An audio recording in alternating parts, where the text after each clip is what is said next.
So I'm going to go ahead and call to order the Granbury City Council regular meeting. It is 6 p.m. Tuesday, October the 21st, 2025. We are at Granbury City Hall, 116 West Bridge Street, Granbury, Texas, 76048. And I do want to remind you that you can watch us live on www.granbury.org/live, or actually you can pull up the meetings, past meetings, by going to the YouTube channel, going to Granbury City Council meetings, and pick the date that you want. Thank you, Communication Group, for providing that history. So we're now called to order. We're going to have the invocation. Tonight we have Reverend Julian Corpus, Granbury Church of the Nazarene. Reverend, please stand. Let us pray.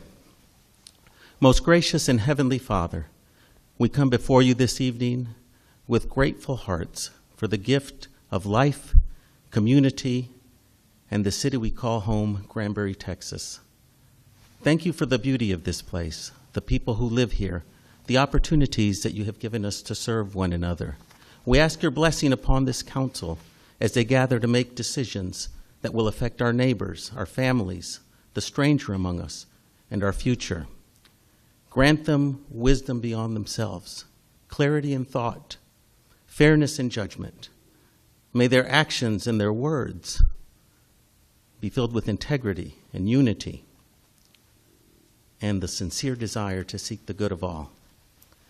In a time when our world and our nation seem divided, may Granbury be a city that shines with cooperation, compassion, and respect.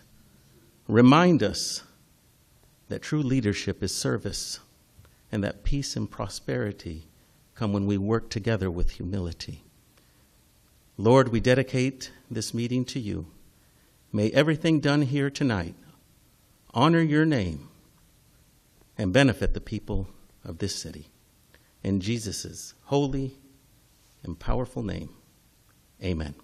Amen. Thank you, Reverend Corpus. Appreciate that. Now, if you'll join us in the pledge to the allegiance to the United States flag and the Texas flag. I pledge allegiance to the flag of the United States of America and to the republic for which it stands, one nation under God, indivisible, with liberty and justice for all. Honor the Texas flag. I pledge allegiance to thee, Texas, one state under God, one indivisible. Thank you.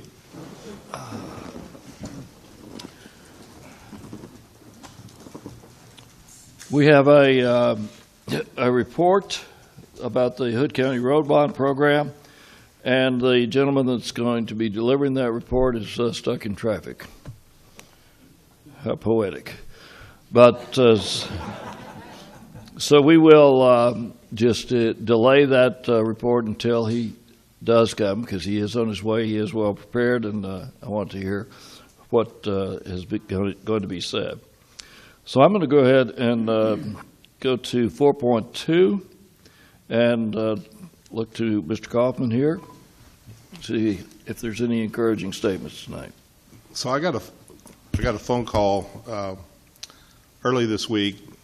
I guess it was yesterday morning early, from a citizen, and she wanted to convey to me that she went to see a friend in a neighboring city, and her friend often comes here to visit her. These folks are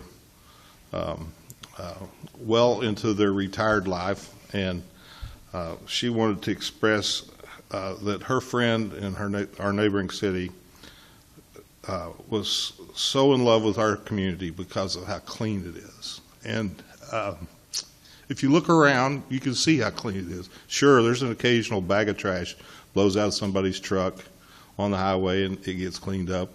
And that's kind of what we all expect to happen. But, in other cities that doesn't happen. It just stays there. The power washing after a weekend event on the square just happens here. That doesn't happen everywhere else. We take extreme measures to keep our community clean, and our staff does a great job doing that. So I want to recognize the people that are unnoticed that do that on a regular basis, and we want to appreciate them. That's the Parks Department and the Public Works Department staff that work so hard to keep our community clean. You know, also, other people that work for the city will see trash and pick it up as well, just because that's what, they take pride in what they do. So I wanted to mention that. And also, I received an email last week. After the combat veterans were in town, there was about 1,000 combat veterans riding motorcycles, and they came to our town and they spent the weekend. I don't know where all they stayed, but there's 1,000 motorcycles in town. And I got a letter from one of the commanders of that post explaining to us how excited they were, and they want to come back because what? Our community is so clean. And then the other side of that is how friendly everybody was towards them. And I just want to thank the community for that. You can't teach people to be friendly. And but I'll tell you, we see somebody wearing a combat veteran patch on the back of their leather jacket, you've got respect for them because you know what they've done for us. They've given us our freedom. So for our community to roll out the red carpet for them was humbling, and I appreciate that. There's a couple other people I want to recognize tonight, and I don't see Christy here. Is Christy here? Christy Russell? There you are. I want to recognize Christy Russell and Ava Gregory for putting together this ordinance that we're considering tonight for the purchasing policy, procurement rules. I've read through it a couple of times now, and I'm just astounded at how comprehensive that plan is and how well developed it is. And I know how hard they worked on it, and I want to thank them for that. We've needed something like this in our organization for a long, long time. Didn't realize we didn't have an old ordinance to update, and so we created a new one, and these ladies have gone above and beyond to put something together. And to be fair, they also reached out to a consultant that does this, and with that consultant's expertise and experience, we were able to come up with a great ordinance that we're going to be able to use. Besides all that, it's required in our city charter for us to have this ordinance. So I'm excited about the expertise that these two ladies have put together, investing their time and hard work. And I know there was weekends spent on this as well. And just want to thank you two ladies for all your hard work on that. So thank you. That was good. I'll turn it over to y'all. Okay, Mr. Corrigan, Mr. Rodriguez, anything? Mr. Wadley? See anything this week? Mr. Oliver? Skip? City Attorney here? No. Go on and on. Yes, you could, because you see things we don't see.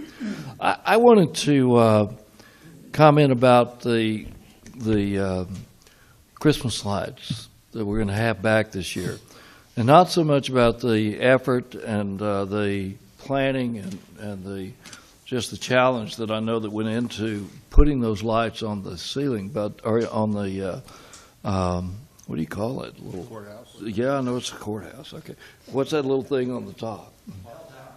Clock tower. The clock tower, right at the top of the clock tower, and that was quite a enterprise this past Friday this past Friday, to watch that being done. And the coordination that it took.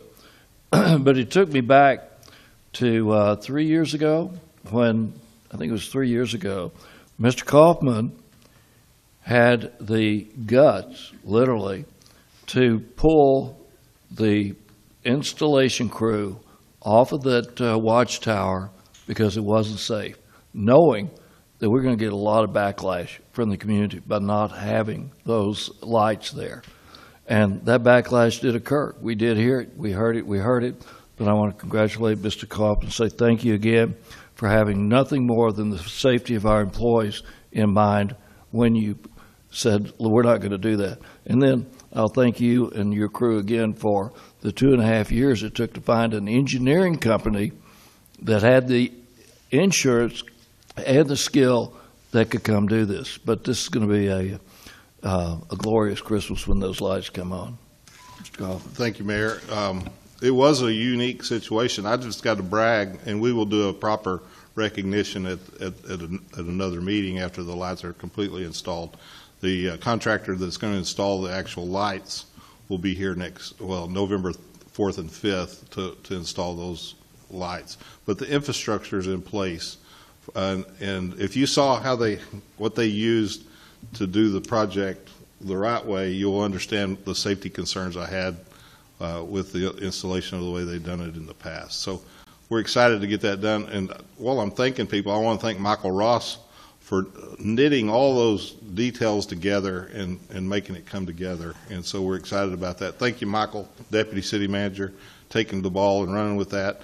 It took over a year and a half to find an engineering firm that was willing to crawl up into that clock tower and engineer what we needed to do to be able to hang those cables and those lights on that clock tower. The structural integrity of that clock tower was not designed to hold the weight of those, and it's a miracle that nobody ever received an injury from those cables snapping or that little rail that goes around the top that they were being attached to didn't come loose. It's really a miracle. So anyway, we finally got the hard part done. The lighting crew will be here on November 4th and 5th, and hopefully we'll be able to turn the lights on Good Friday, or Black Friday is I guess what we call it, after the parade or before the parade. So looking forward to that. Thank you all. Appreciate your council support to fund half of the infrastructure and the engineering, and also for the county paying for half of the infrastructure and the engineering. And then the Lake Granbury Beautification Council funding about $49,000 towards the lights to put up there. So it's truly a cooperative effort in our community. And I want to thank the Beautification Council also for decorating those trees around the courthouse square for the 3rd year in a row now. They look beautiful. They're LED, and they changed, and they're going to leave them up through February. So they changed the lights for different holidays, and so they'll be up for the Fall Festival, and they'll probably change them to more of a gold color, I bet. But we've got a lot of good things happening here in our square and on Granbury, and thanks to the people that live here to make it happen. Okay.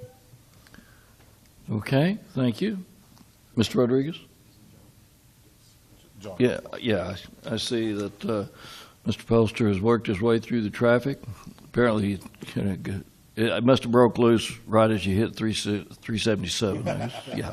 No.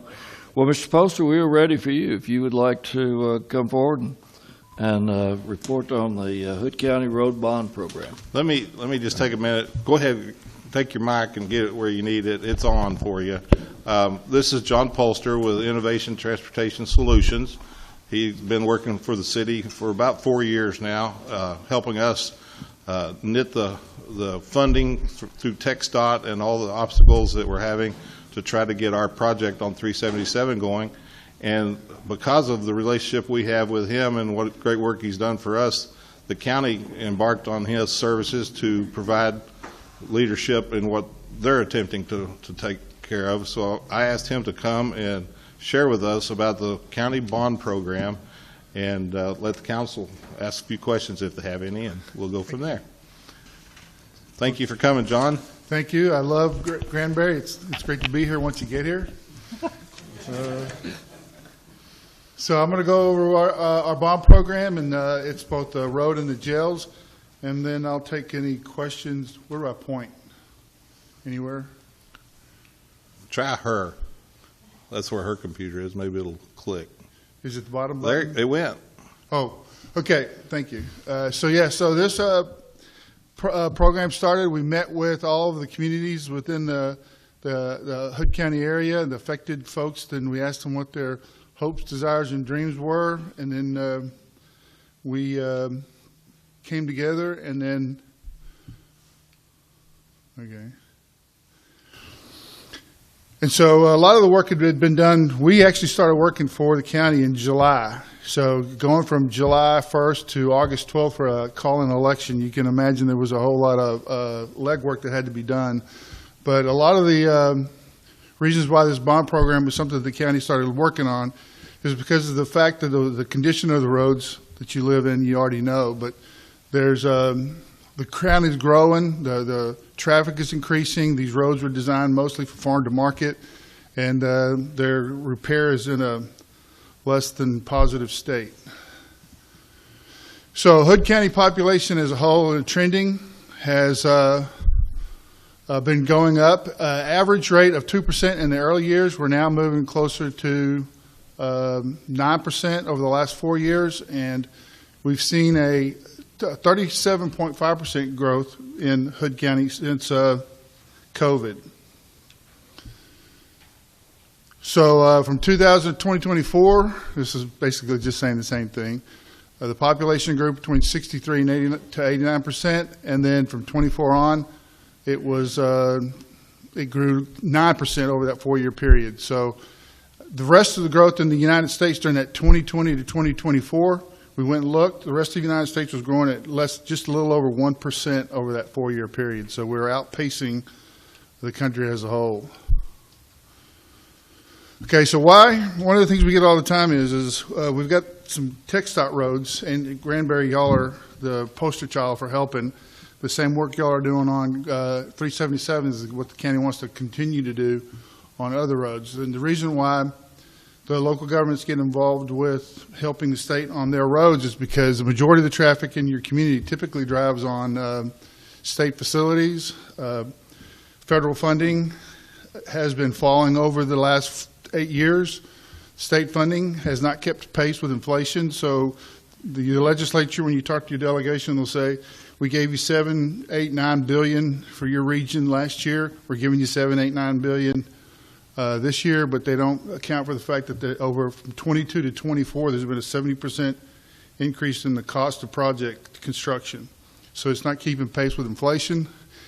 I need to go back. And the gasoline tax rate has not been changed in 32 years. So when you buy a gallon of gas, if it costs you $3, you're paying 38 cents a gallon in taxes.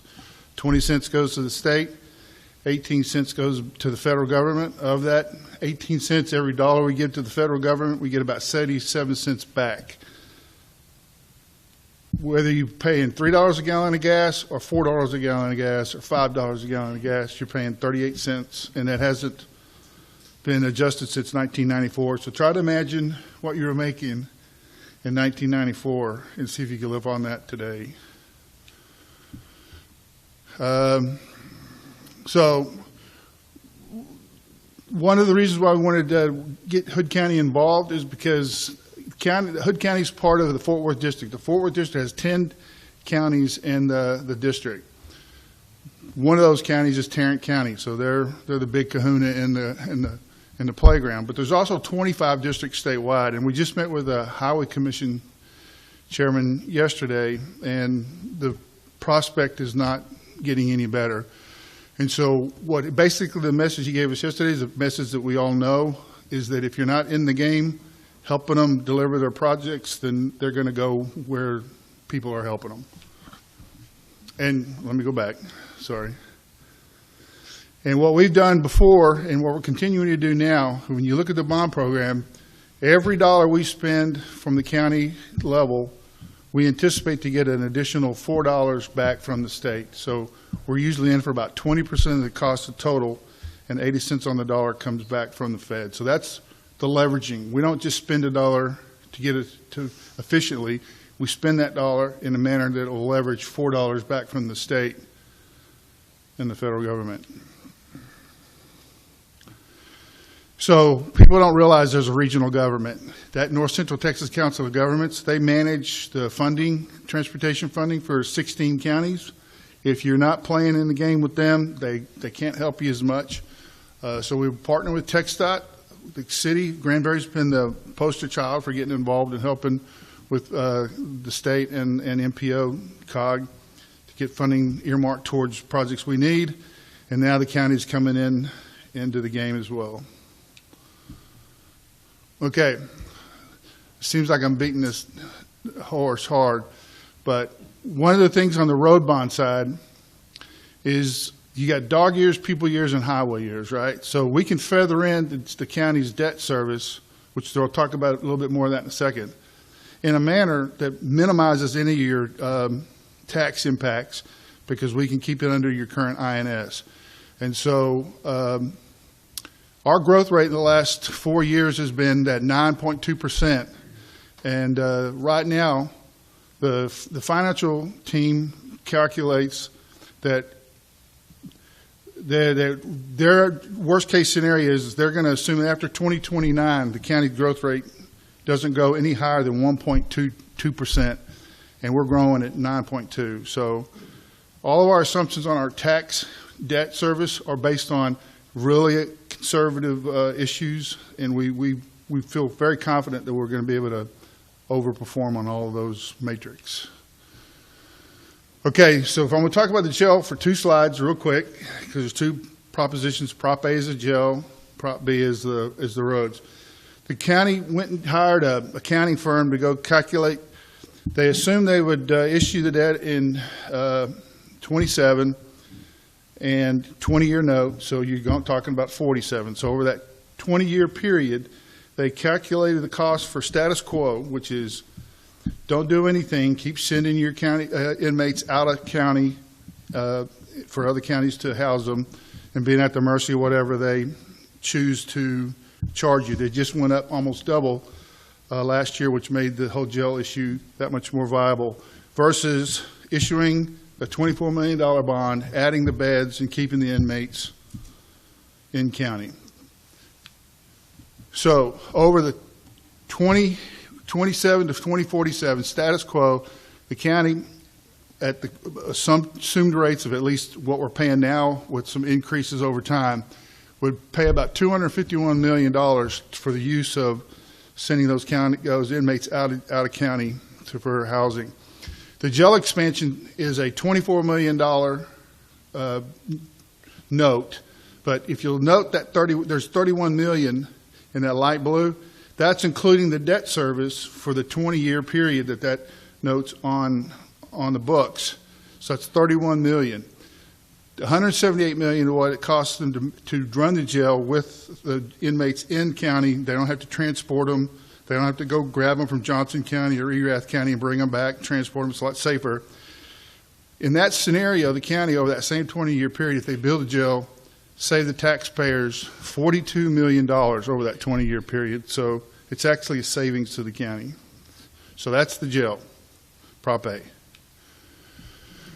So I said a lot of the work was done by the time we got on board with the county.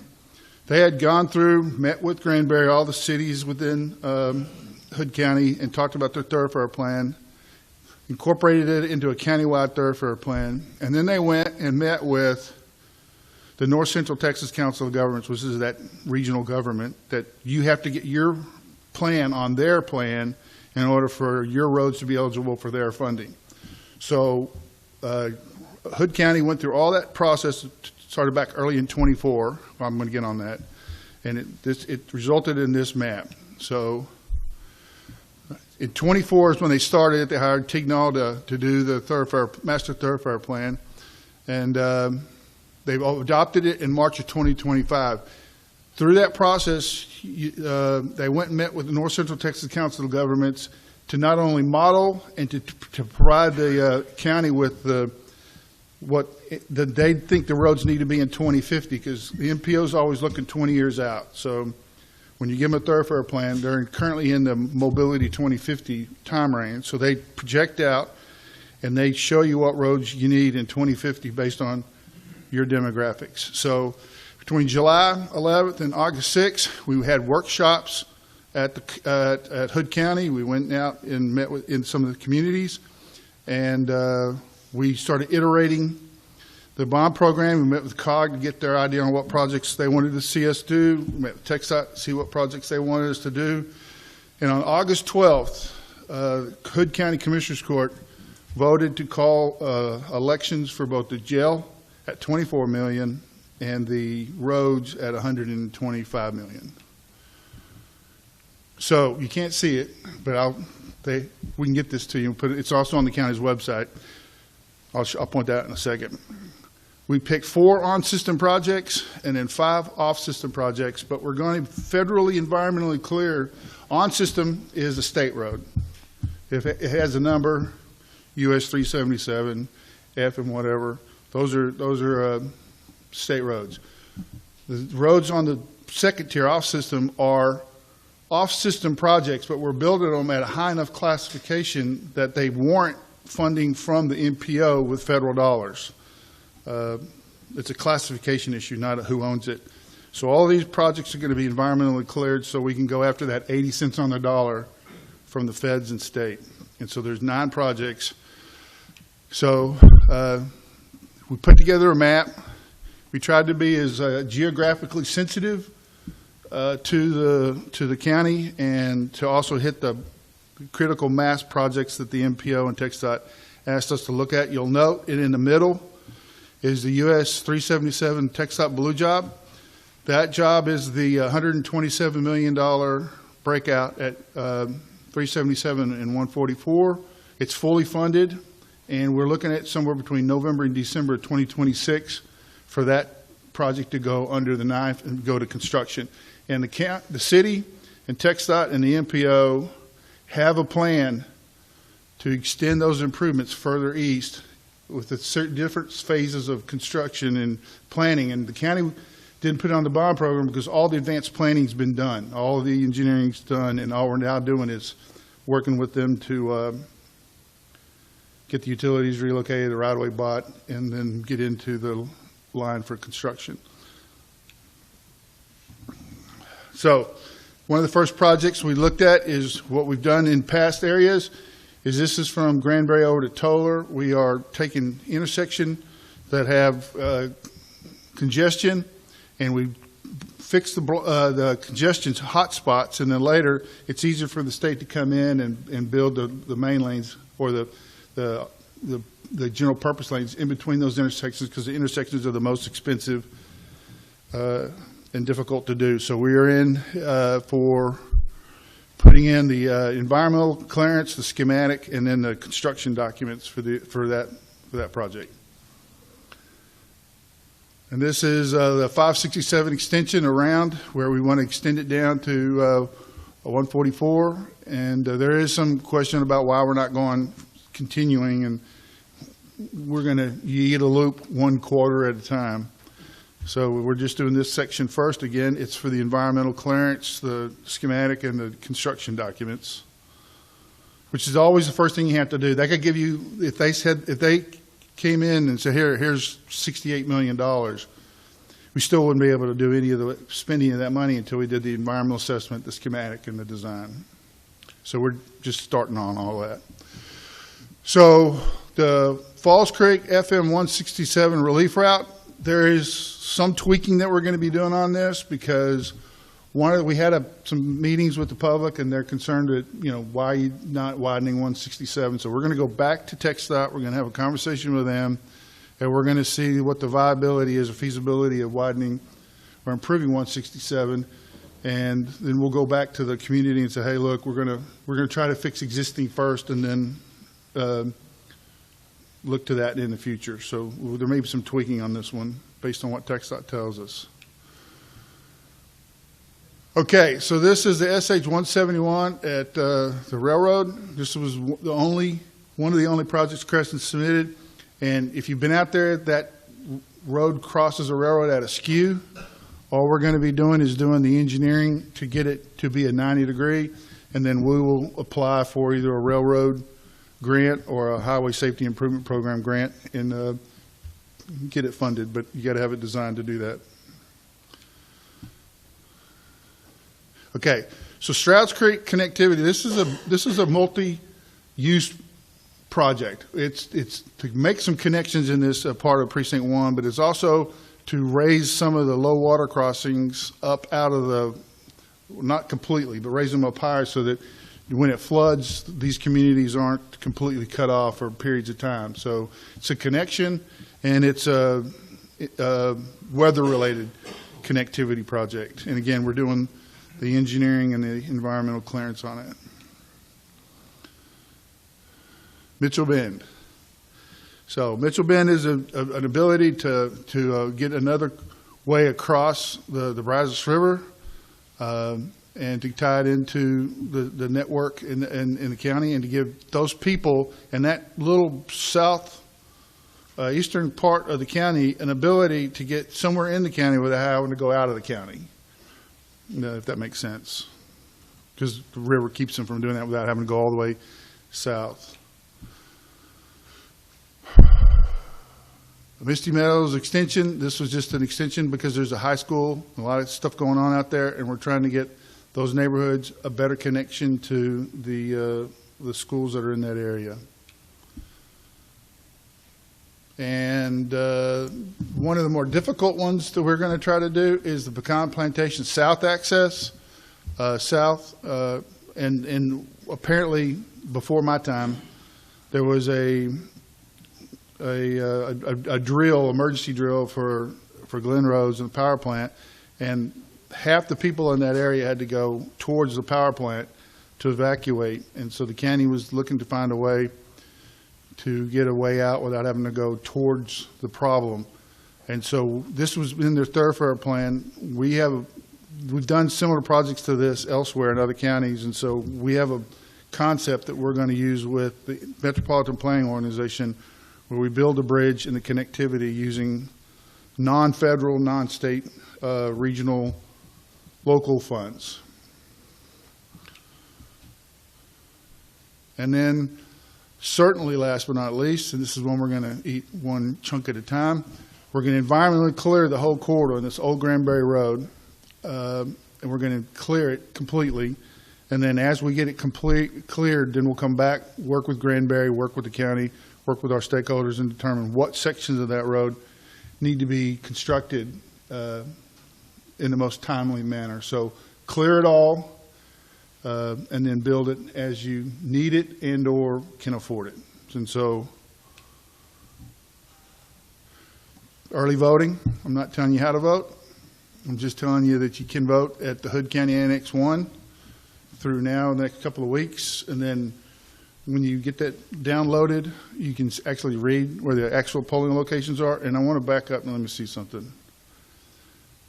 Of course, you can barely see it, but when you get it on the website, down in the right-hand corner, there's a QR code. Oh, you can see it right there.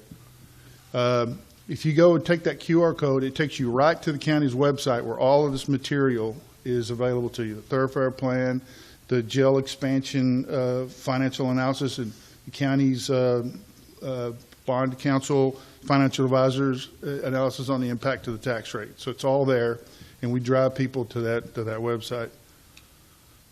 And now, I'm sure I didn't. So right now, I didn't point it out, or maybe I did. The 144-377 is now in the November, December. Did I say that November, December 26 timeframe? Okay. Now I'm okay. Questions. Let me provide an update. I met with TxDOT in Fort Worth yesterday. They plan on advertising for bids on November 26th of next year for the breakout project, which is great news. The challenge for all the utilities in that area are to be moved in time for that to begin. So we plan on advertising to move our utilities that are in the way for water and sewer on November 1st of this year, and we plan to have that project complete by October of next year. And that meets their guidelines, and so we're excited about that. So that's good news for us that we're finally there. We've got a couple of more easements together, but they have done all their acquisition. Yes. And so they're ready to move forward and wanted to have that timing meeting with us, and we're all on the same page, and the funding is in place for the breakout project. And thank you, John, for helping us get that funding. Yes, sir. We relied on you a great deal for that. We appreciate it.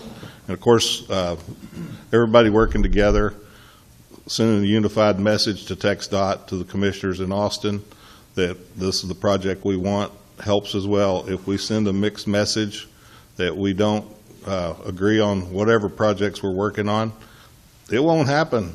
I've seen them take their money and take it to a community where they were in agreement. So it's real important that we agree to move forward. And obviously, if I'll stop editorializing and just thank you for your help. So we may have some questions up here for you if you can handle them. So. Guys? Mr. Overdeer, go ahead. Mr. Mayor. So, John, first of all, thank you for you and your team putting all this together. This is Yes, a sir. massive project, and I'm sure that the county could not have done this without your help, so thank you so much for that. So when I look at this, I see a lot of the roads are already there. but there are some roads that we're obviously extending, making new roads.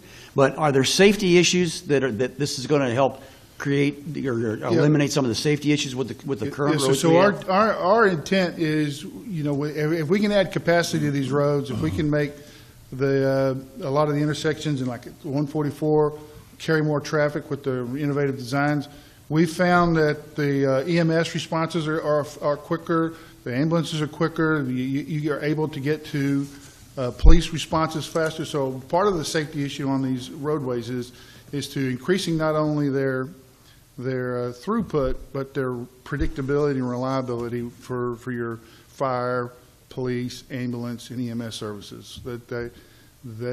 We hear a lot from them when we do our outreach that congested roads are just as dangerous as smoking. I don't know.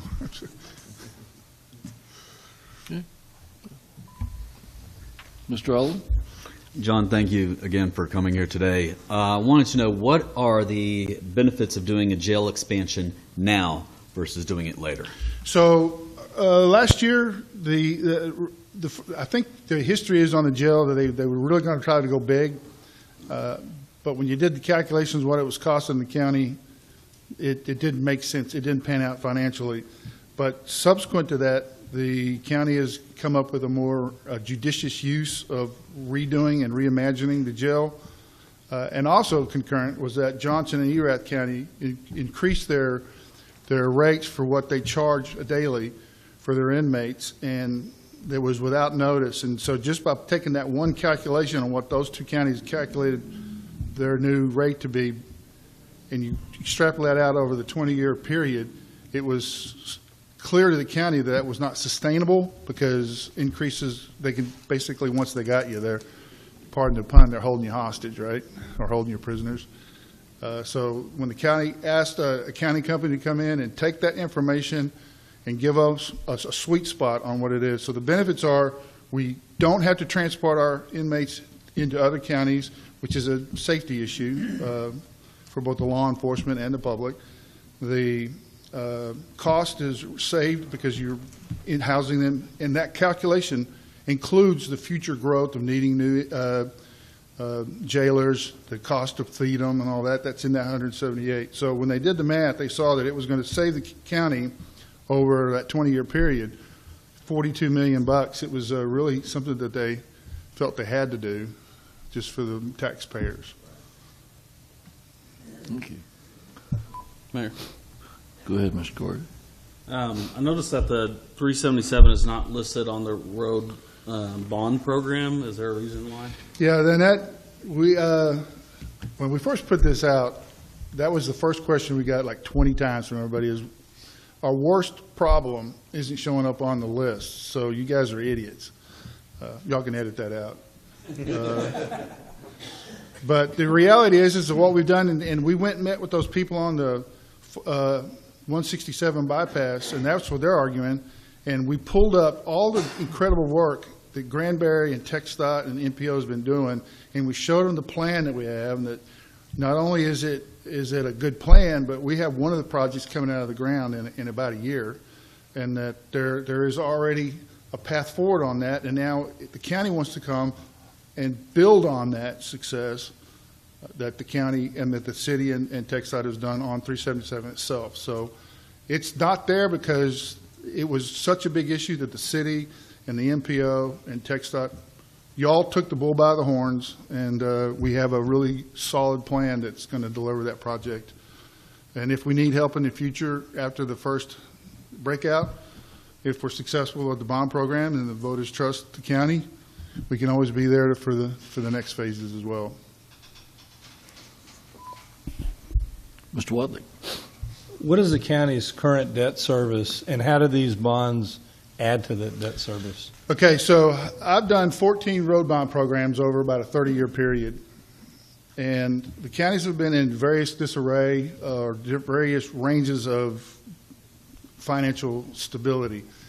This is the first time I've ever been at a county where when we went in to talk to them about their debt picture, they said that they were going to make a $2.6 million payment next February, and they were going to be completely out of debt. Now, I've never had a county that was in that position. And so your INS that's currently baked into your tax rate is covering debt service that will go to zero in February. So if the voters do end up voting in the affirmative on these bond programs, the county will be able to issue they'll need to issue all the 24 for the jail, because you got to have all of it to build the jail, and then a small portion of the roads to get started on those environmental, and we'll be able to stay under the existing INS, so there won't be any change to your tax rate for what we're issuing, because we'll purposefully stay under that. The difficult part is the legislature has changed the laws, as they do every 2 years, and it doesn't matter what the truth is. The very first 6 or 7 words of the proposition on the ballot is going to say in bold, all cap, this is a tax increase. And so even though we're going to use an INS that has no debt service associated with it, and it's already in the tax rate, we have to say that. But the reality is the county has the financial conservative outreach that they can issue these bond programs without impacting the tax rate. And that's unheard of. Mr. Rodriguez. Thank you. John, what happens to the tech stop funding that they committed to the Hood County roads if this bond doesn't pass? Okay, so we're actually serendipitously timed this, because we just met with Steve Alvis is going to be the new highway chairman for the Highway Commission, and he was on his tour, and we met with him yesterday, and basically his message was, now it was over the top on his side, but he was saying that if you're not in the game with money, you're not going to get. We have a reduction in funding that's coming out, and with the increased inflation, if you're not participating in partnering with the state financially, they've got plenty to do for those who will. So if the bond program doesn't pass,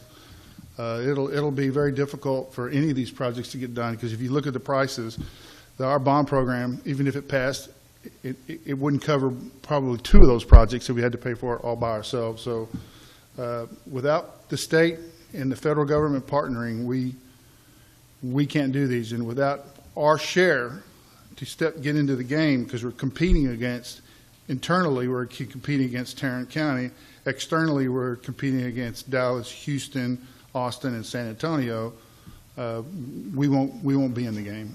We'll be on the sidelines. Just That's a great point, and makes me have this question. If this bond fails, based on the legislative action that just took place in the 89th legislative session, what are the restrictions moving forward that will be placed on the county before they can have this bond issue on the ballot again? And what restraints are holding or higher elevation of voter passage are there? Do you know that law? I don't, but I will tell you that every time that the legislature's met in the last 4 sessions, they're making it harder and harder and harder for counties and entities to go out to raise debt. They're just putting up more and more hurdles. And one of the things in another county, they're thinking about doing a bond program, and I told them that 26 is going to be better than 27, because 26 you're before the legislature, 27 you're going to have new rules, and they haven't gotten better in the last 4 sessions, so you can only assume they're going to get worse. I remember a bill that was making it where, and I don't know the outcome of how the final bill came out, but I remember that if you issued a call for a vote and the bond failed, it was like a 3 or 5 year cooling off period. That didn't pass. Okay, good. Yeah, no, that fortunately, and there also was a bill that didn't pass that was going to require a supermajority of 2/3. Yeah, that'll never happen. Now, most of my campaigns have been more than 2/3, but it's getting harder.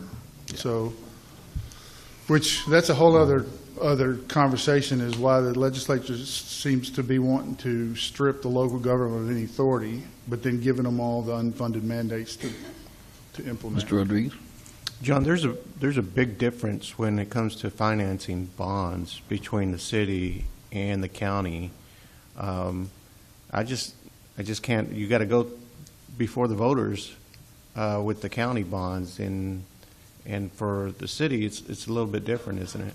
Well, I I prefer to go before the voters, because if they say yes, then there's no equivocation about what they want. And I've been saying this, and that's self-serving because I'm in the business, but there isn't anything that affects quality of life worse than crappy roads, right? It doesn't. You can have the greatest job in the world, but if you got to commute for an hour and you got to drive on 377 like that, that just sucks the marrow out of your bones. So transportation is a quality of life issue. I've said that all my life, and I think voters understand that transportation isn't a privilege, it's a necessity. And so, hopefully the voters will see I'm not advocating. I'm just pointing out the positive side only. Well, John, thank you, and I'm not going to cut off the questions, but I just want to make the comment here that yes, it says in big bold letters this is a tax increase, and yes, that has to be addressed. But as you walk through the demographics there, and we talk about, well, it's different in the city, it's different here. We are county residents. Everyone that lives in the city is a county resident. Correct. Everyone that lives in the city will pay county taxes. That's why there's concern about, is this a tax increase? And we pay city taxes and we pay school taxes. We pay all the taxes that are here. So if it affects the county, it affects easily 20% of the total population of the county. And like you see, just driving in here today, we hear about this every day because it is an unsafe environment out there when you get on to 377. If you're in an accident and the ambulance takes over 30 minutes to get to you, it's not good. So, like I say, the county has the ability to feather it in on the roadside, because we're having a conversation in another county where they're thinking they want to issue twice as much as what they need from a bond program that passed in 21. And I'm telling them, you can't spend that money that fast on the federal process, because the game's rigged against you. The time it takes to get these things done, you don't want to be sitting on a lot of issued debt that you're just waiting to use. So we feather in the issuances only when we need them, and we keep it under those issues. We've had times where the county actually said, look, this may be a 3 cent over a 10-year period, a 3 cent increase in your INS side of your tax rate. And 4 years later, we did another bond program, and we came back and said, we know we told you 3 cents, but it ended up only being 3/4 of a penny that we needed to cover that whole bond program. So roads can be done very prudently through your tax program. Okay. We can hit any mark you need to hit. Mr. Wadley, go ahead. How are the roads prioritized? And I guess my thought process is Old Granbury road improvements, to me, are going to be real beneficial for the entire county. Absolutely. When they're doing the 377 project, to have a route. The bridge over the river benefits a portion of Pecan Plantation. I'm not slighting those folks, but Sure. because some people still use the front and back gate because it's closer for where they live. You're right. It only benefits just a small amount, and a bridge is real expensive.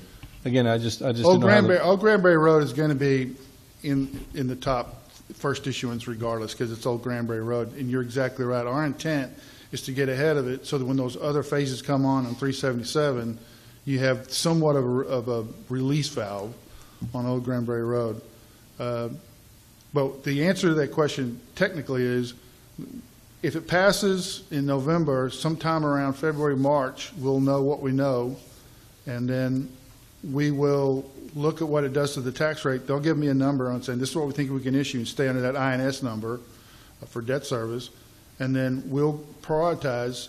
And remember, some of these, the $125 million, you only need $3 or $4 million to get started on and I know it sounds like a lot of money, but it's not for roads. to start the environmental clearance document. So the environmental assessment in the schematic is only about 3 to 4% of the total cost of the project. So when we may have 17 million in a bond program to do the EA schematic and PSNE, 8% of that, or 75% of that 17 million is for construction document that you don't do for the first 18 months to 24 months because you're clearing the document. So we feather it in. So I'm thinking that we'll be able to get probably half of those projects on that list started in the first issuance, because the advanced planning is what that's called, is the cheapest part of the whole project. And Old Granbury Road, although it was last on the list, it's first in everybody's heart. And that's all we've heard about is Old Granbury Road. So the rest of these we'll try to prioritize them by geography, right? Because everybody wants to see something in their area you go. But mostly it's going to be what the county can afford at that time and what projects COG tells us they want us to do. On the on-system projects, we'll let TxDOT set that priority because it's their roads. And if we try to do something they don't want to do, it just makes it difficult. Now, I want to say one other thing. When the Hilltops, the financial advisor for the county, ran the calculations for the impact of the bond program over a 20-year period, they assumed the interest rate at July plus 25 basis points. And then we would issue through 2030. They increased it to a full 150 basis points over that period of time. Since July, we've had 50 basis points reduction in the interest rate. So instead of it going up, it's going down. So all of our assumptions that said we might have a minor impact to your tax rate in the out years, we're already starting out further, closer, way ahead of the curve based on the interest rates just since we made the assumptions. So everything's going the right way. Are the commissioners unanimous on these bonds? Are they all in favor of it? They all voted 5-0 to call the election on August 12th. So yes, sir, I would say they're all, and you know, they all got their own personalities. So part of my job is counseling, you know, so we just kind of keep everybody swinging the bat on the same side of the plate. You know, I understand the you know, the dynamics that you have there, but you know, I want to go back to as everybody's tried to find something that's in their area. The city represents 20% of the population, yes, sir, of the county, and Old Granbury Road is going to fit right in there at the top. I'm not worried at all that Old Granbury is not going to be one of the first issuance projects we do, because we have to. It's the environmental document on that will take us 3 years to do, and we needed to start it 3 years ago. Yeah, That one's a no-brainer. Yeah. Gentlemen, any other questions about the jail specifics, the roads? John, Chris? Yes, good. I want to acknowledge the fact that that the county adopted our master thoroughfare plan as part of theirs. That shows a great amount of cooperation that we have that's not perceived by the public. Right. When we have a chance to brag about interlocal agreements and what we're successful at, I think we should. They're working with us to try to figure out how to address the traffic needs that we all experience in our county. And together, the city and the county are working together to resolve this issue, evidenced by them hiring you and TMP to work through the process. And so it's exciting to see the progress that we're making, and I can only hope that everybody in this room will go out and vote your heart what's best for the county. Thank you. Yes, sir. John, thank you so much for coming down, and outstanding presentation. Do I get to keep this? Thank you. No. We'll get you one just like it, though, no batteries. Thank you. Okay, we're going to move to public comments on agenda items, non-public or for non-public hearing agenda items. Speakers have a time limit of 3 minutes allotted at this time of comments regarding agenda items that are not listed as a public hearing, and the public hearing comments will be recognized when we do the public hearings, if there's any tonight. I have one, from Mr. Tim Bolton. If you would just come up, speak to us, let us know where you live, and so if we need to, we can get back in touch with you. All right, I'm Tim Bolton. I live at 10412 Ravenswood in Pecan Plantation. And I want to just echo that bit about the props A and B, and I am for them, and I am helping to promote and campaign for those, in fact, and I applaud the city and the county and the state cooperating to get those things through, and so I am out speaking on behalf of that very often. Thank you, Mr. Mayor and Councilman, Mr. Kaufman, Mr. Sherrill, gentlemen. As you may know, GISD is currently looking at or considering a huge donation to the United Way in the form of the Decker Gym, and I think just because they asked, honestly, and I think that's why the city is considering this donation as well, or has considered. I guess I'm here 2 weeks late, sorry for that. Otherwise, I don't know what makes the United Way so special to receive that. There are plenty other charities in town and otherwise.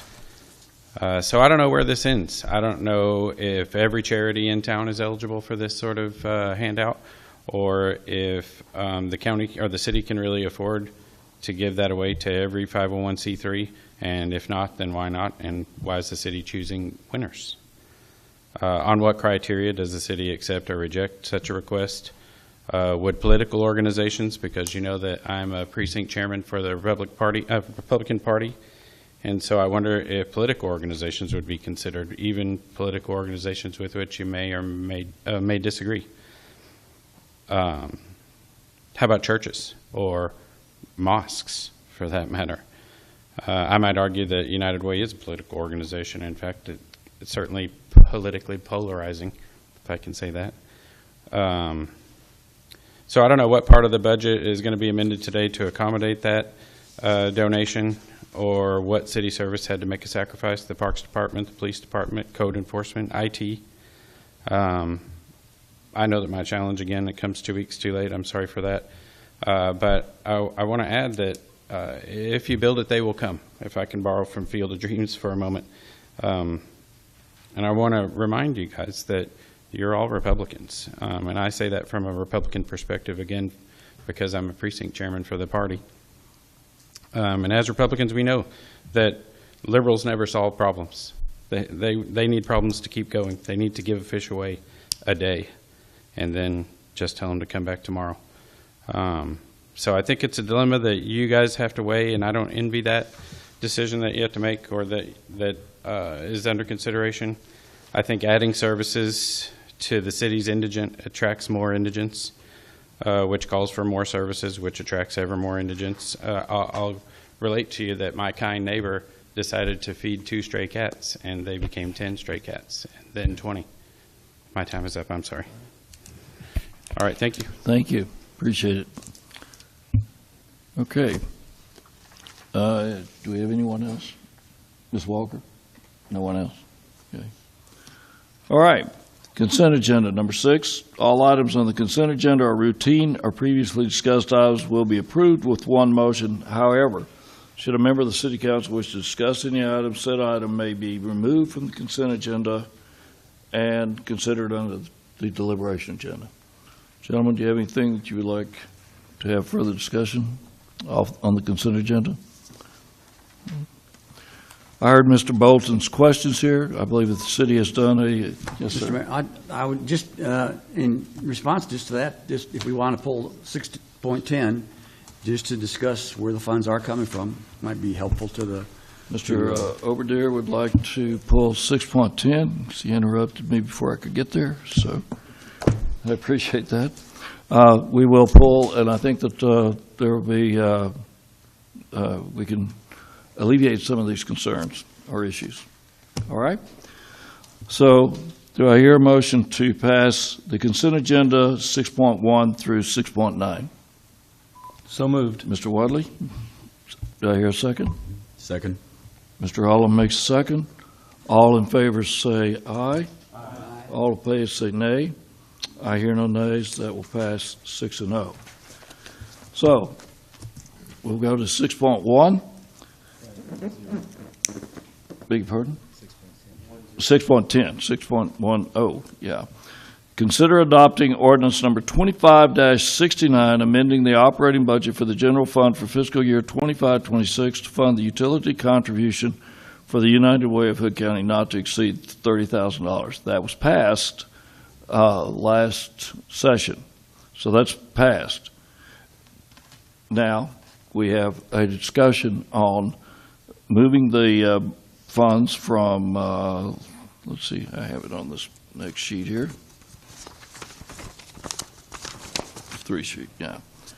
Moving the funds from the 1.003730 revenue transfer to the expense column 101.22-004356, $30,000, and that is the approval. We approved that on 10/21/25, and the note on this is social service general fund balance. And I know this has not been, this has been well thought out. Mr. Kaufman, if you. Thank you, Mayor. Thank you, Tim. Appreciate your comments. As you know, council approved at the last meeting to make this happen. So in order to make it happen, the second part of this is to appropriate the funds. So we are here tonight with the budget amendment. Now, there were different perspectives on where the city manager should find this money, and so I think we threw out a compromise that meets everybody's satisfaction. So if I could, I'd like for Ava to come and walk us through the process of how we put this agenda item together, and felt like it was a happy medium between the different feedback that I received from various council members. Thank you. Yes. Good evening, Council, City Manager. Yes, and this item was brought to us, and we were evaluating our budget. Our fiscal year ends September 30th, and at that point, we go through our revenues and expenditures and review how we came in, and if there are any savings expenditures that perhaps will be rolling into fund balance at the end of the year. And it was easy to identify that last year Council appropriated additional utility grant for Mission Granbury that was not utilized. The reason it wasn't utilized because Mission Granbury has not run out of the grant that we previously gave them in the amount of $30,000. They provide a monthly report to the city and show us how the grant has been utilized, and there were still had funds left at the end of the year, and the $30,000 would just have rolled into our fund balance.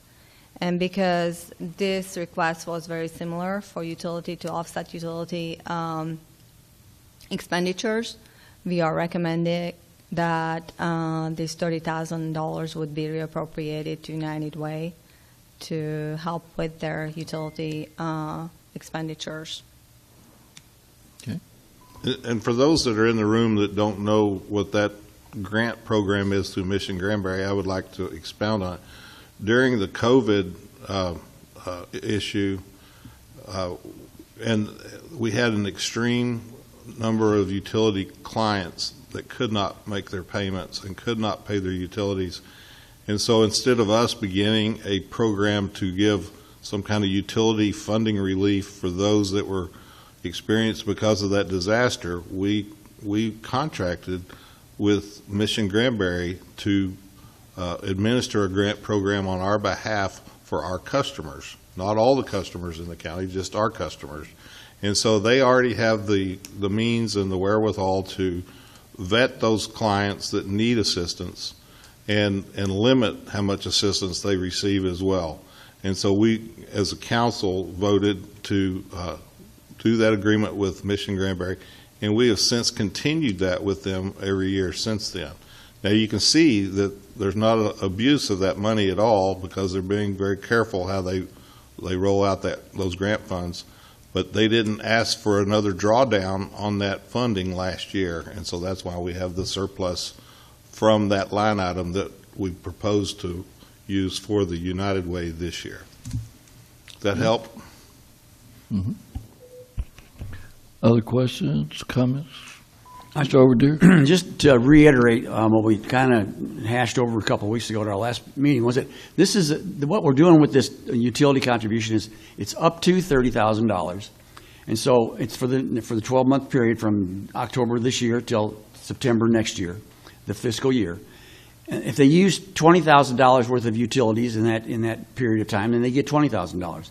If they use $50,000 of utilities, they still only get $30,000. So it'll never be more than $30,000. It could be less depending on how conservative they are or what additional utilities they have to use because of some of the improvements they're making to the facilities over there. But it's the most it's going to be is $30,000, and it's not going to be. It's not a blanket or a check of $30,000.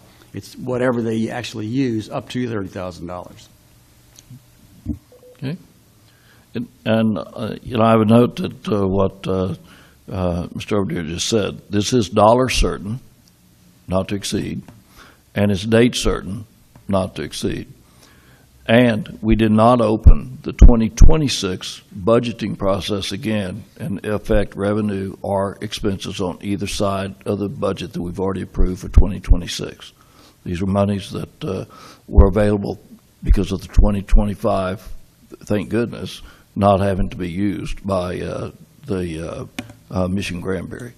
All of that's part of this process, right? Yes. Okay.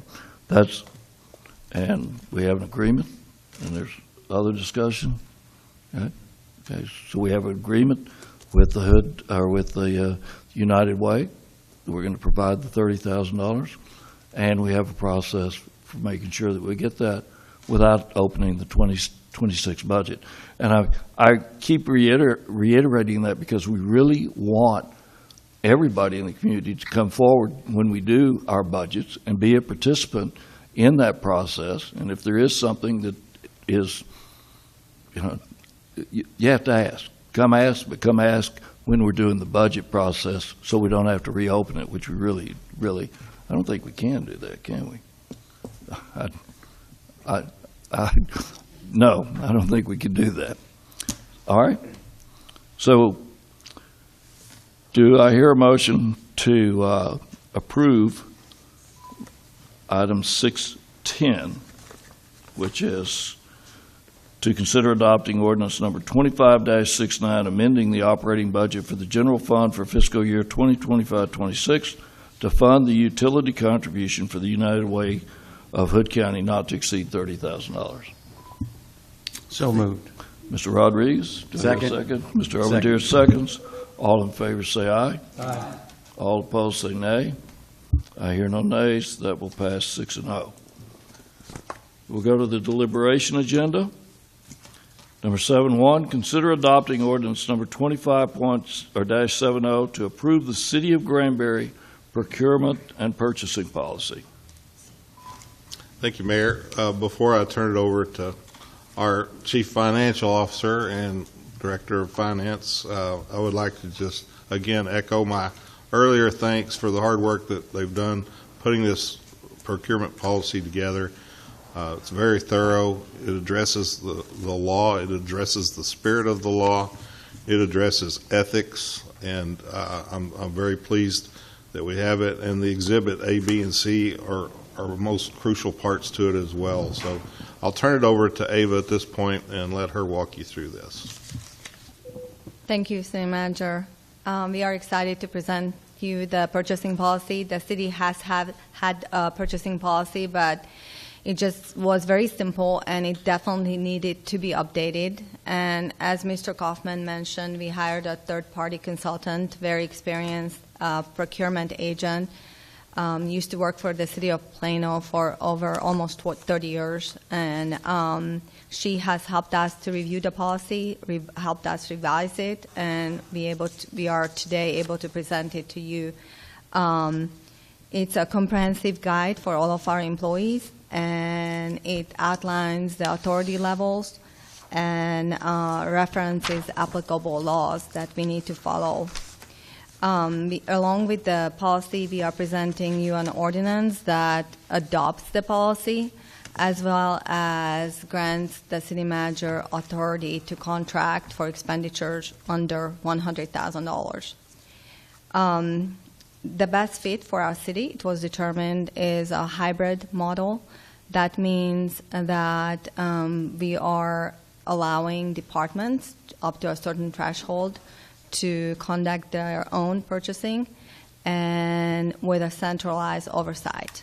So the purchasing manager, Christy Russell, and her department will be able to continue assisting departments with their purchases and ensure that policies and the law is followed and that we meet, obtain best value, and overall quality is great of everything that we purchase.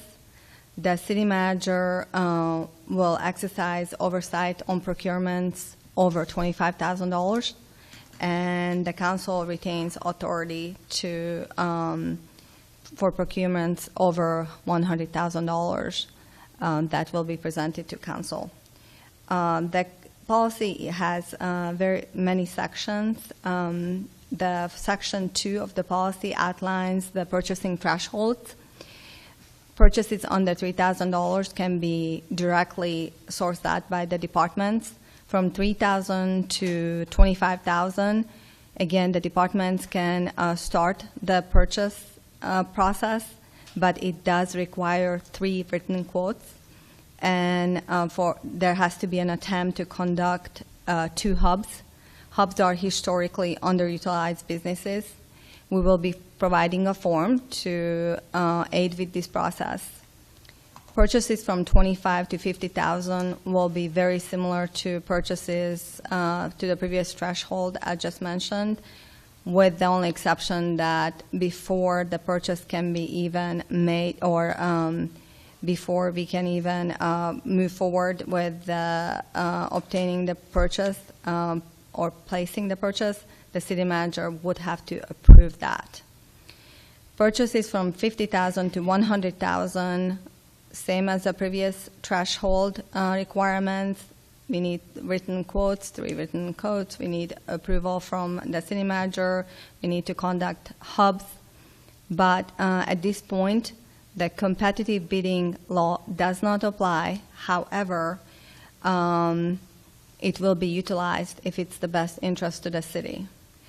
Recently, the new law that was passed, Senate Bill 1173, increased the threshold from $50,000 to $100,000 for the competitive bid law requirements. And purchases over $100,000 will be presented to council, and these are generally subject to the competitive bid process unless they are specifically exempt from the state law. Page 6 will provide you the exemptions that would qualify. The Section 3 of the policy covers purchasing authority, how it can be delegated, and Section 4 goes more into more detail about the applicable state laws. And there are various other sections. I'm not going to go into much detail about them, but they cover ethical guidelines, grant administration, public works, CIP projects, bonds that are required for public works projects, what happens under disaster procurement, and they're all covered in this policy. And as Mr. Kaufman mentioned, we have several exhibits. One of them is Exhibit B, that we will be able to provide to all the departments, that very clearly outlines the thresholds I mentioned before and the steps they have to cover before a purchase is made. Exhibit 1 is the requirement that will be attached to every PO, and it just covers some of the laws that we need to follow. And Exhibit C is for our contractors when we get engaged with the procurement of a CIP project, then it outlines the requirements for bonds and insurances. Mr. Rodriguez. And at this time, if you have any questions, please let me know. Yeah. Eva, help me understand. So when they're doing these purchase, so this is a policy, right? So is it I see it in certain other agencies or that they do multiple purchases. Does this policy address Yes. multiple purchases? Yes. Which exhibit is that in? Which section it is in? Yeah.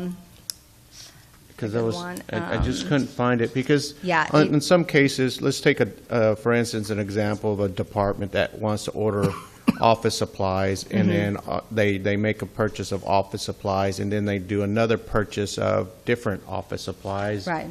And then one can accumulate $3,000, where the other one can Right. accumulate $15,000.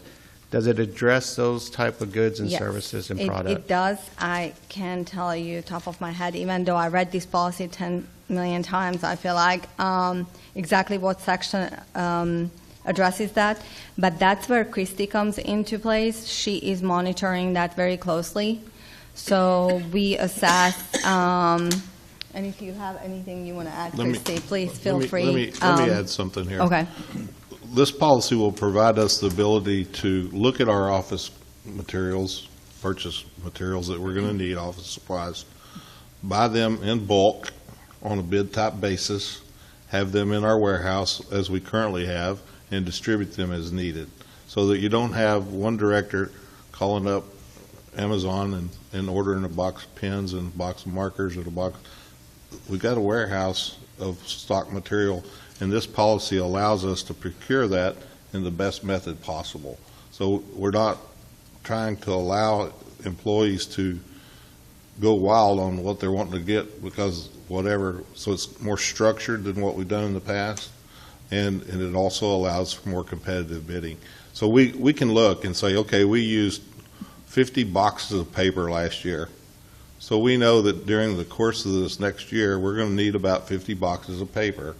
So then we get to decide how many boxes do we need for this 6 months and go through that process to order the materials that we're going to need to have on hand to operate the city in a cost-efficient method. And so I really see a positive output there. Yeah, Does that help you? Yeah, and I know because I deal with IT stuff, some things may not, when they do an order of network gear, it could include certain types of items, and then all of a sudden they purchase audio and visual gear, and then they'll make a purchase of ergonomic, keyboards or mouses or something like that, and it's still considered, they're all separate orders, because it just doesn't fall into one category, or they can separate those categories or those items into different categories and make different purchases that way. So I was just wondering if y'all, tighten up the controls that way, that the purchases aren't multiple just because they're categorized differently. And it really applies to a vendor. So we cannot spend per vendor, but there could be, they could purchase something at Staples and something at Walmart and still not meet that whole, that they would go over. But every department head is responsible for their own budget. We cannot micromanage completely what they purchase and what they don't. And they are all individuals that have this extensive policy, and we are addressing the ethical section as well as the section that relates to all the laws that we have to follow. However, as you know, when we go through our budgeting process, we require that every line item is supported completely what it's going to be spent on. So every department head is very responsible for their own budget, and they cannot go over their budget. And our purchasing team, procurement team, is very much assist with the purchasing and makes recommendations. So I think we are in good hands as far as what you have mentioned. And something else that we try to do is we try to shop local any chance we have, and the policy provides some wiggle room there, because we believe that our taxpayers are the ones providing this money, and so we want to give them every opportunity to be on the receiving end of the city purchasing materials and goods from them and services. And so we try to refrain and have our employees not just get online and order something whenever we can buy that locally, and they work with Christie through that process. But in reality, we operate a city store, so to speak, in the warehouse, and they procure water meters and have them on hand. They procure valves and have them. They procure different size pipe and have it on it. Transformers, all the materials that we need to operate with, they try to have some on hand, especially if there's an emergency, that we have the material we need to go fix that transformer that's failed, or maybe the little fuses, that the specialty things that you can't buy locally, and so we have to stock those things. And office supplies and paper items for restrooms and cleaning supplies are dealt with in that same method. We procure those through a bid process, and it's really an efficient method. And they work hard behind the scenes. If you stop and think about it, we've got about a $69 million budget. That money just doesn't walk away from here. It has to go through a process. And Christie and her team are vitally involved in every aspect of that process. And so this policy puts it in the form of an ordinance, so there's teeth into it. We have laws in here that we're referencing that we're going to ensure that are followed. And if they're not, there are consequences for that laid out in this ordinance that authorize me to take care of business. So I hope that helps. Mr. Wadley. Ava, what Eddie said just kind of brought this to my mind. It might be another way of asking his question. So when it says like a department head can spend up to $3,000, is that per purchase? Or is that Yes. per year? That's No, just per purchase? per purchase, yeah. Okay, so let's say that you wanted 5 items that were $1,000 a piece. You knew you wanted 5, but you're only allowed to spend $3,000. So you buy 3 now, and then next month you buy 2 more. I think, is that what you were saying, Eddie? That- Okay, I see. Is there I a way, see. I mean, are you keeping up with that? Say, oh, you're kind of bending the rules here. Those are what you call concurrent purchases, or an attempt to evade that $3,000 threshold, which would require bidding it or taking quotes, and that's provided for in this. Let me get to the right chapter. Yeah, thank you. But what prevents that if you just do it 2 different months?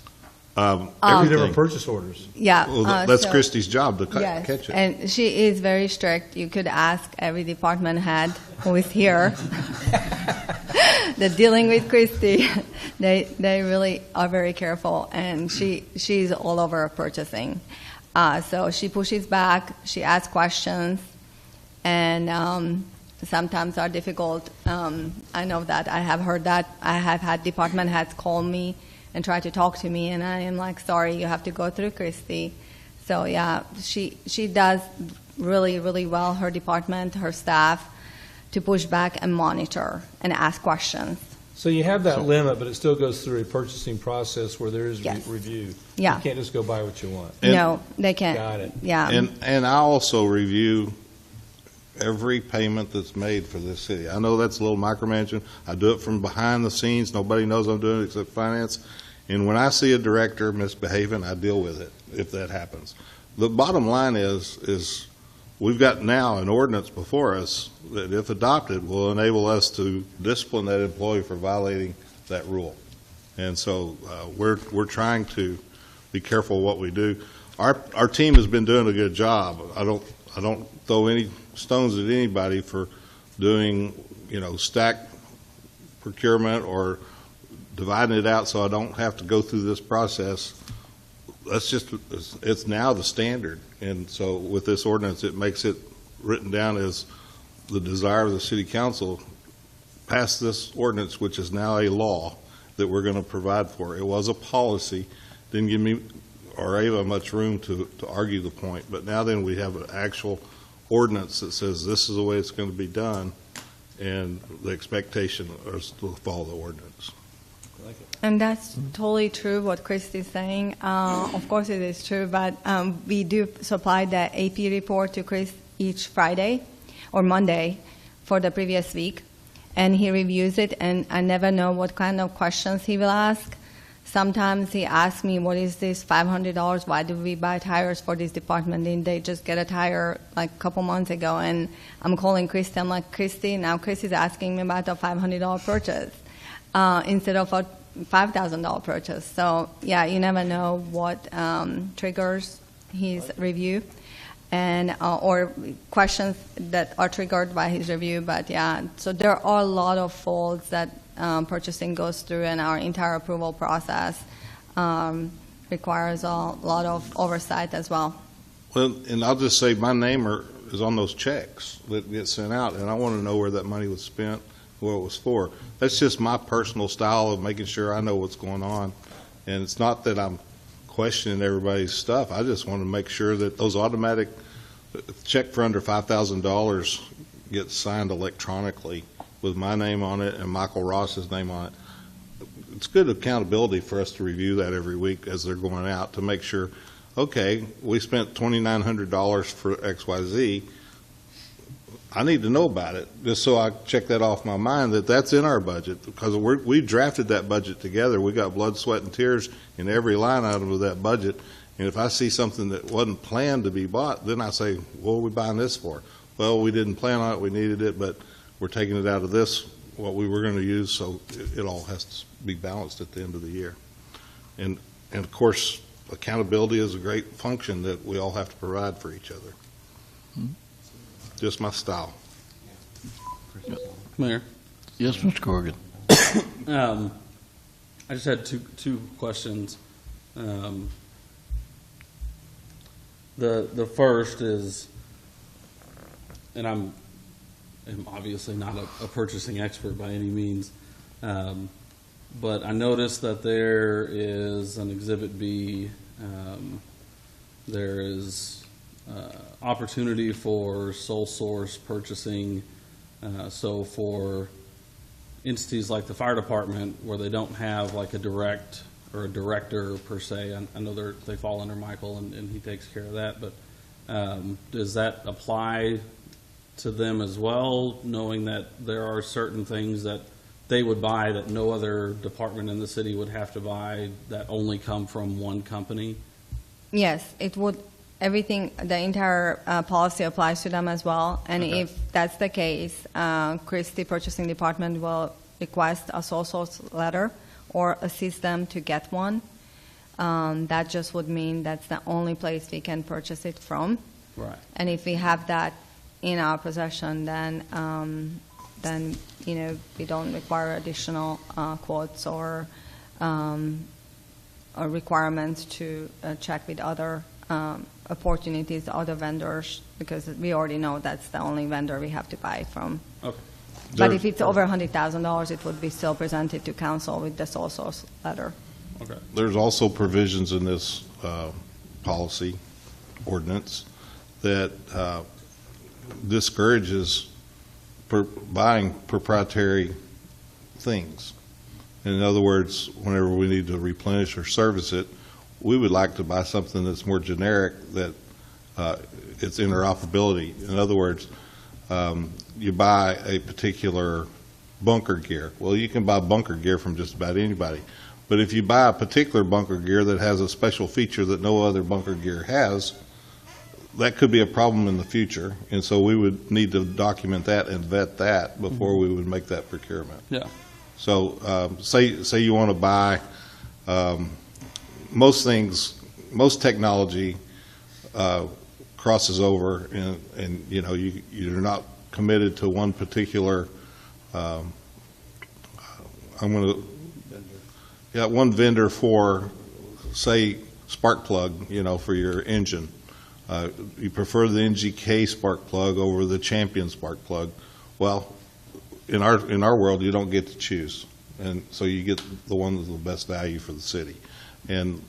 But if you are going to go with a particular brand that outperforms and outlasts, say Amsoil, for instance, it outperforms every motor oil, and say you want to go to Amsoil for everything, you're not going to be procuring that on a competitive bid basis because there's nobody that competes with it. So we're going to discourage the use of Amsoil because you can't. It's exclusive product. Now you can make the decision. It's in our best interest to do that, but it takes more than just Richard Durant making that decision. Right. So there's accountability built into this policy ordinance that provides for that. There's a document that has to be provided that proves that, and that's within this policy. And then the second part of that is, with the law changing from going from the 50,000 to the 100,000, do you know how many times over the last fiscal year that had to come to council to make a purchase over 50,000? I did it. I did the math. It was 81. 81 times? Mm-hmm. 81 items were on consent agenda last year because of that law. Okay. And then this may be a question for the attorney, but does the law require us to go to 100,000, or does it just give us the ability to go to 100,000?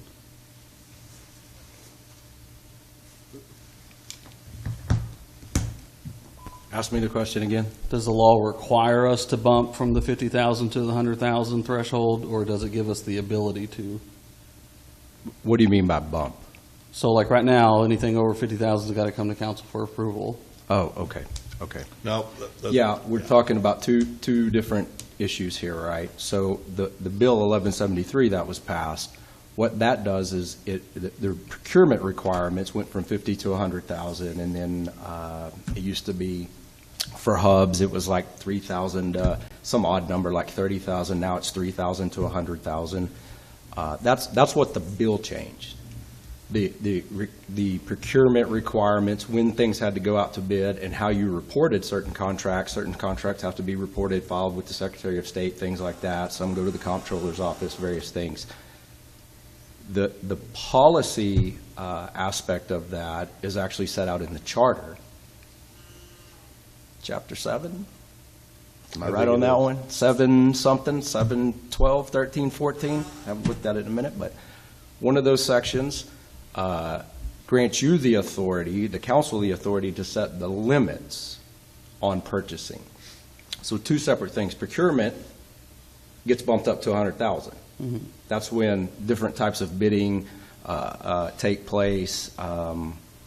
It doesn't change some of the things you guys were concerned about, 212 and 252, 271. Those still cover preventing people from making multiple purchases, exceeding a limit. Those are still in play.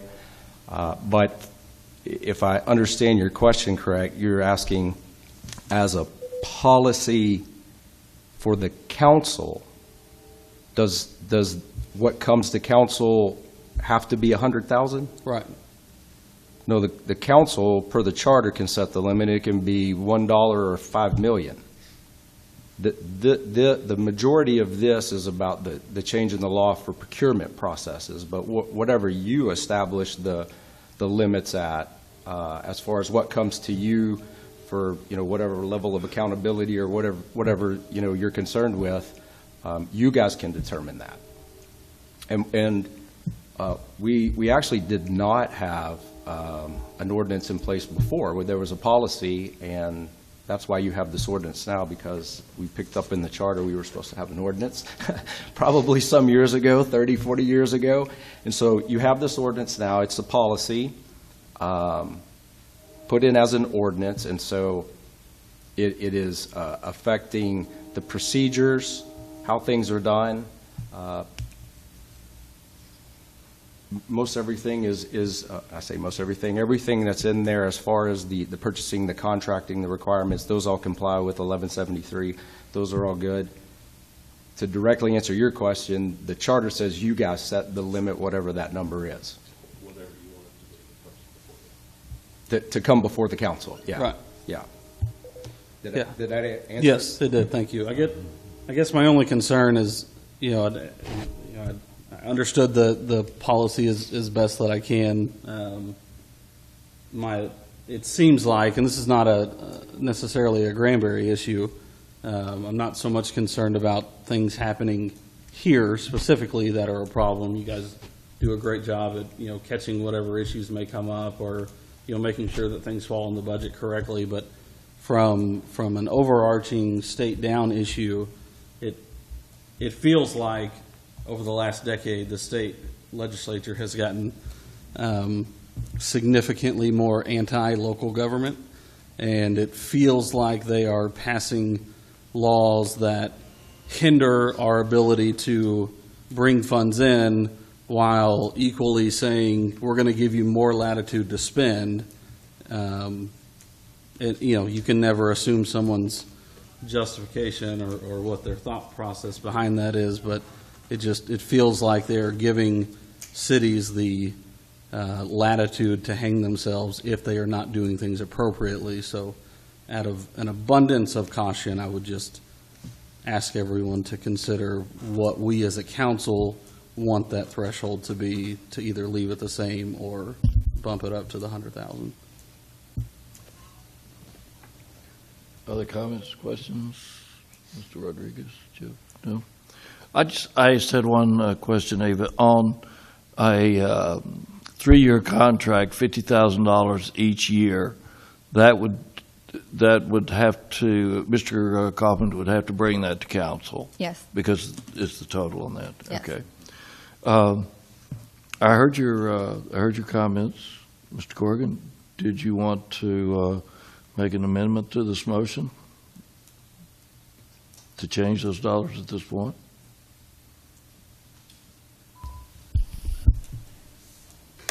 It's something we can come back to. It's not. Yeah, I mean, you don't know it's an issue until it's an issue. I just wanted to bring up the point because I don't know if that's something that people had talked about or considered. Just again, as an abundance of caution. I think I'm looking at 2 people out there that probably did think about it. I've got one to the right and I know one to the left that I think it's been thought about. But, I'm not worried about them. I'm talking about us up here. I'm sure they've thought about every potential issue that could go in and out of this. So in response to that concern, the positive side to the new level 5 of $100,000 that's listed here on this Exhibit B, it eliminates a lot of administration internally that goes on to prepare an agenda item, and between 50 and 100,000, the procurement, we're still following the same rules. We're still procuring it by bids and going through the same motions we've always done. The difference is whether we take the time to put it on the agenda, and if that's important to you. Like I said, when this first came up and the law passed, I had my administrative assistant go through all of our council meetings for 12 months, and it was 81 agenda items that staff had taken the time to prepare to put on the agenda. It was already in your budget. It was over the $50,000 mark, and so it went on consent agenda. So it took some staff time, and if that's what the council wants to do, we're all for it. We're here to serve you. But to be more efficient, we're proposing to raise that to the new state limit of 100,000. Okay. And then you brought up a good point. Does that include contracts that are, if we're saying like there's a scope of work, but the first portion of the scope of work is whatever, say 30, 40,000, but we know it's going to be 100, 150, 200,000. That still has to come before council. A good example of this, there was an agenda item last meeting for $34,000 for an engineering study for energy efficiency, and we put it on the agenda because we felt like it's more than likely going to move forward to do phase 2 of that agreement, which would determine an undetermined amount of improvements that are going to need to be made to achieve that energy efficiency that exceeded the $100,000 or even the $50,000 threshold. So we put that on there because we interpreted the law that it potentially could be more than the limit, and we should do it that way. So we had a little internal discussion about that. Never done it that way. We've done it that way, whatever. But ultimately, we made the decision on the conservative side to do it, and this policy addresses that very thing to clarify that.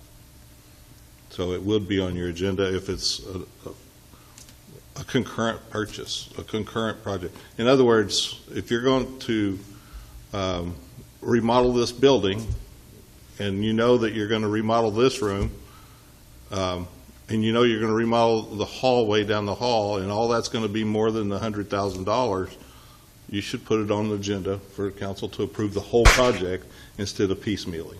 This policy prohibits us from piecemealing like that. And it clarifies it, because it's not clarified in the current policy. And that's been a point of contention internally among my staff is, well, that's crazy. We can do this and then do this later. And we may not do it or whatever, but out of conservative and ethical and legal preclusions, we honed it in to make it where a concurrent purchase, if it's perceived to be concurrent, is bid as one. Or awarded as one and subsequent to another bid later. So I think that's a good example, the energy efficiency ordinance that we did. I mean, You're good? like I said, I would feel more comfortable leaving it at 50, but I am more than willing to go with whatever council You can decides. always change it, you know. Try it at this level, and if you don't like it, bring it back and put it on the agenda again.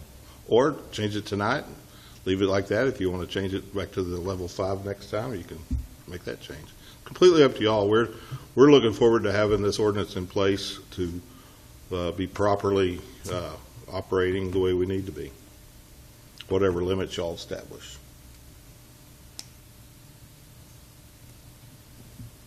No more, okay.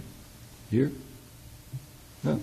Just let me say thank you to each and every one of you for the conversation, and to you guys for the great work. We'll go ahead and hear a motion to adopt ordinance number 25-70 to approve the City of Granbury procurement and purchasing policy. Mr. Mayor, Mr. Overdeer, I make that motion. motion's made. Do I hear a second? Second. Mr. Allen makes a second. All in favor say aye. Aye. All opposed say nay. I hear no nays. That will pass 6-0. Thank you. We go to number 7.2. Consider approving an agreement with Water Company of America, WCA, to conduct an audit to examine the city's utility system for accuracy in metering, billing, and collections, and authorize the city manager to execute the agreement with Water Company of America, WCA. Mr. Kaufman? Thank you. Before I turn it over to Ava, I would like to just say that our staff works really hard to scrub and look at our utility accounts and make sure that the billing is accurate and proper. And we've determined that it's not a bad idea to bring in a third set of eyes to look at it and see if there is something that we're missing. And so with that, Ava has found a way to possibly do that. So I'll turn it over to you to walk us through the Water Company of America project. Thank you, City Council. This is another example that it is possible that Water Company of America will not discover any discrepancies, but it is possible they will, and it could be over $100,000. So that's the reason we felt like we needed to bring it to your attention and share with you this opportunity to engage with Water Company of America, who is headquartered in Houston and has been in operation since 1989, has served many Texas cities. I believe they have over 140 clients, and they have a revenue recovery service that examines the utility billing and accuracy of our metering system and help us recover any unbilled revenue that possible may occur. And at this point, I would like to introduce Shane Sangali. He is the consultant for Water Company of America, so he can kind of explain in more depth exactly what they do. Thank you, Ava. Mayor, City Manager, Council, thank you for your time, allowing me to speak. Ava did a great job, just kind of as an introduction of who we are and what we do.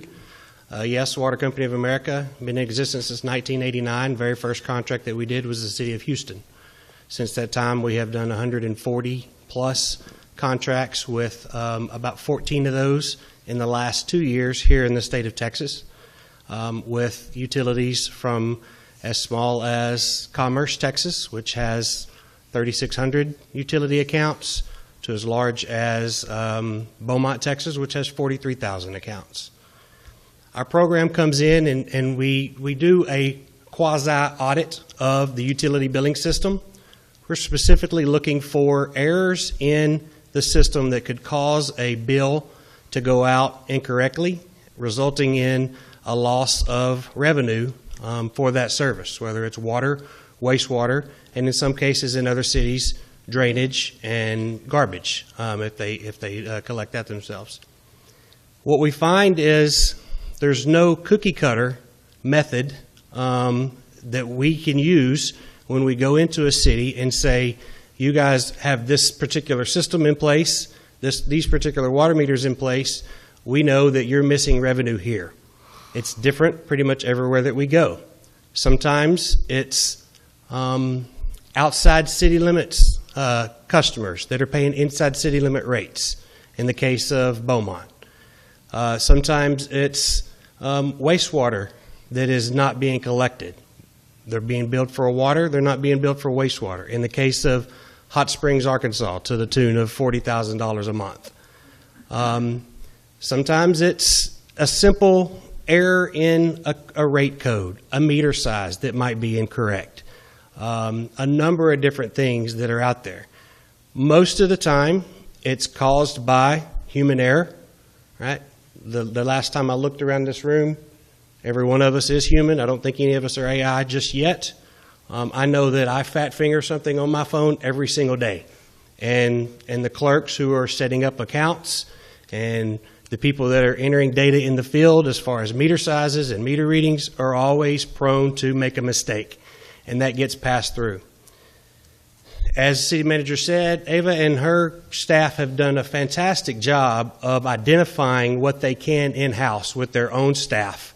Ava was just sharing with me a recent find just within the last couple of weeks of I believe, a hotel that turned into a pretty good find that had been gone missing for 2 to 3 years, and they were not being billed for consumption. So they're looking for these things. We come in as an extension to her staff. Exactly what we are. We're looking for the things that don't normally pop up in their monthly reports, their exception reports, their zero consumption reports, things that their staff aren't focusing on because they have other things to look at. And so we're as you said, that second or third set of eyes on the data. Typically what we find is 90% of the problems are in the data. You guys have recently done a water meter change out, AMI upgrade. You're constantly doing meter change outs as you see meters fail. You're taking care of the equipment side of it, and what we're going to focus in on is the data side of it. A lot of times what we find, though, is what's not in the data. We find unlisted services everywhere we go. We find a meter that was requested to be set by an individual or a company, and the meter crew went out and set the meter, and for some reason the paperwork did not make it back to the office, and the account never got set up. We put boots on the ground to go and look for those types of things, kind of scour the entire city, what we call a saturation of properties to see. Just because this particular customer is using 1 million gallons a month, is it accurate? We're going to use tools at our disposal, such as AWWA standards that tell us how much a school with a certain number of students, a certain enrollment, should be consuming in water and producing in wastewater. And we're going to compare that to what you're actually billing them. And we're going to see if it doesn't, then we're going to put boots on the ground and go out and try to confirm why does that not match up. So we do all of this as a professional services contract. As a performance services contract. Right? So we do not collect a dollar from you until you have collected a dollar in increased revenue from a new account. Okay? 98 to 99% of your accounts are correct. So it's not like we're going to come in here and we're going to say, oh, there's of your 8,000 accounts, roughly 8 to 10,000 accounts, 2,000 of them or 3,000 are billing wrong. And so you're going to have 2,000 or 3,000 residents coming in because their water bill went up because something was wrong. That's not the case. 98 to 99% of them are right. So out of those 8,000, we might find 80 to 100 customers that aren't being billed properly. Right? We don't know what that revenue could be because we don't know what type of customer we're going to find. It could be a hotel, it could be a hospital, a clinic, or it could be just a simple residence where it's only a couple of dollars a month. So because of that, I can't tell you if my contract is going to cost you $10, $10,000, or $100,000. We don't know until we come in. Once we've discovered it, we present it to Ava and her team, give them the opportunity to review it and approve it and agree with it. And once they agree with it, they will make the change in the system that will then send out the correct bill with the increased revenue, or it may even be a new account, a new bill with what would be increased revenue. Once that bill is paid and you have received that money, then Water Company of America sends an invoice for our share of that increased revenue. So if we don't find anything, we don't get paid. You don't collect any money and we don't get paid. That's the way our service works. So I'm going to stop there. I could go on and on and on. This is what I do for a living, so I don't want, I know we're already late in the meeting, give you guys an opportunity to start asking questions. Anything that you want to know from me about the company, about our process, about how we would work specifically with your team, I'll be glad to answer any of those questions. Council, very thorough, thank you. Council, Mr. Corrigan. Have there ever been any cities that you've done a contract with that haven't had an issue, whether how I can count on one hand the number of cities where we came in and they were so clean that we found little to nothing, and we spent a matter of weeks there, and then we folded our tent and gave them a letter of, you guys are in great shape, and we moved on to the next client. Okay. But again, I can count on one hand how many times that has happened. It's just each year millions and millions of dollars are lost in this department, and it's just because things slip through the cracks, and we have the expertise to find them. So it can happen, and I'm not saying that you guys won't be one of those, and part of me hopes that you are, but the business side of me would like to make some money as well, right? So, thank you. Yes, sir.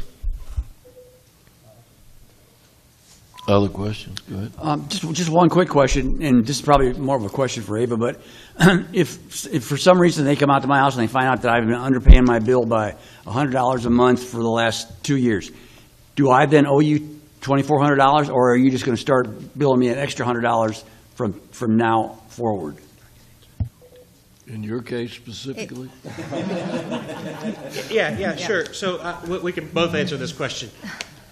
That is strictly the city's policy, okay? It is the city's decision to decide whether or not they want to back bill a customer. Now, if the city goes, it's our fault, we've made this mistake for a number of years, most of the time they're going to say, we're going to make the correction and we're going to collect going forward. But if it's a case of a meter that was set and requested and the customer knew it and it hasn't been being billed, then you may go back and bill from the date that you knew the meter was set. Or if it's a case of, hey, you knew that your bill was low and you weren't reporting it and they could prove it in some case, then they may come back to you and say, we want to collect on the back bill. But that's strictly on what the city decides is best for the customer and the city. It's not something that we set. We may make a recommendation. In the case of an 8-inch meter that we found in Vicksburg, Mississippi, where we had a specific date that we knew it was set, they requested it to be set, and the bill never got, for almost 8 months, they never got a bill. We knew that the reading on that meter was 0 when it was set and what the reading on it was, and so we made a recommendation to the city to back bill them for that amount for that time, to the tune of $750,000. Now, it was a biofuels company, and they were like, okay, we know, because we needed the water and we had to use it. So you're going to work with your customers to make that decision. I can just tell you that in the past, when we discovered errors, we've backed it up for 12 months, and if we needed to, we even made a payment plan for them to get right. Mistakes happen. So It depends on how egregious it is, too. I mean, $2 a month, okay. Is it really worth backtracking and adding $24 or whatever for a year? It just depends on the gravity of it and the situation. If the owner of that or the user of that water knew that it was obvious that they were getting a sweet deal and just didn't say anything about it, we definitely go back at least 12 months. That's been my policy anyway.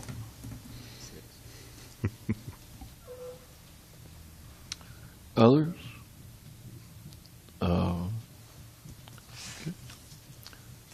I hear a motion to approve an agreement with Water Company of America, WCA, to conduct an audit to examine the city's utility system for accuracy in metering, billing, and collections, and authorize the city manager to execute the agreement with Water Company of America. So moved. Mr. Wadley makes the motion. Do I hear a second? Second. Mr. Allen makes a second. All in favor say aye. All opposed say nay. I hear no nays.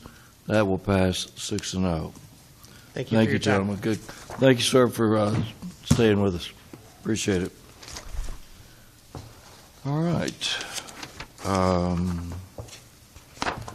That gets us down to, yes, sir.